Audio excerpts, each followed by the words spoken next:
Juan Ponce de Leon has been searching for the fountain of youth until he stumbled upon. Zoltar, my friend, I wish I were small again. Your wish is granted. Eat this. What's that smell? Stinky tofu, why? I can explain.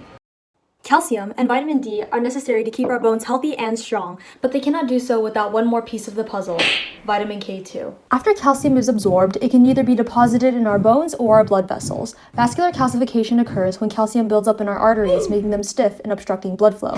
However, vitamin K2 prevents vascular calcification, allowing calcium to strengthen our bones. So how does vitamin K2 work? In cells lining the walls of our blood vessels, vitamin K2 promotes carboxylation and phosphorylation of matrix glad protein, or MGP, thereby activating it. Once released from the cell, carboxylated and phosphorylated MGP blocks calcium crystals from depositing in our arteries. But if there's not enough vitamin K2, MGP is not properly activated, allowing calcium to build up. Now don't confuse vitamin K2 with K1. Vitamin K1 is found in green leafy vegetables and contributes to blood clotting. Meanwhile, vitamin K2 is found in fermented foods, including fermented cheeses, natto, and of course, stinky tofu. As the saying goes, you are as old as your arteries. It turns out that vascular calcification can speed up aging. Older people with healthy arteries can be up to 10 years younger than their chronological age. So does that mean K2 is the fountain of youth?